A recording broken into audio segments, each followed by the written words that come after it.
Oman ದೇಶದಲ್ಲಿ ಉದ್ಯೋಗದಲ್ಲಿದ್ದ ಉಳ್ಳಾಳದ ಸೋಮೇಶ್ವರ ಮೂಲದ ಯುವಕನೋರ್ವ ತನ್ನ ಕೊಠಡಿಯಲ್ಲೇ ನೇಣು ಬಿಗಿದು ಆತ್ಮಹತ್ಯೆ ಮಾಡಿಕೊಂಡ ಘಟನೆ ನಡೆದಿದೆ.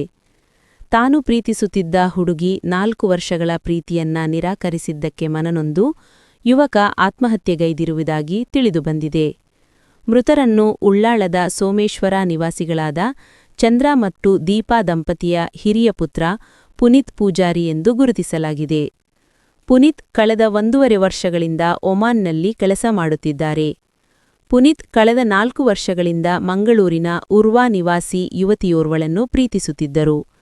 ಬಹಳ ಅನ್ಯೋನ್ಯವಾಗಿದ್ದ ಜೋಡಿಯು ಹಲವೆಡೆ ಸುತ್ತಾಡಿರುವ ಫೋಟೋಗಳನ್ನು ಜಾಲತಾಣಗಳಲ್ಲಿ ಹಾಕಿದ್ದರು.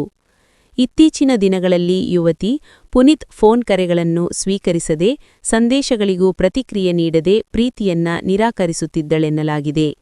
ಈ ಹಿನ್ನೆಲೆಯಲ್ಲಿ ಪ್ರೇಯಸಿಯೊಂದಿಗೆ ವಿರಸ ತಾಳಲಾರದೆ ಪುನೀತ್ ಮನನೊಂದಿದ್ದು ಈ ವಿಚಾರವನ್ನು ತನ್ನ ಆಪ್ತ ಗೆಳೆಯರಲ್ಲೂ ಪ್ರಸ್ತಾಪಿಸಿದ್ದರು.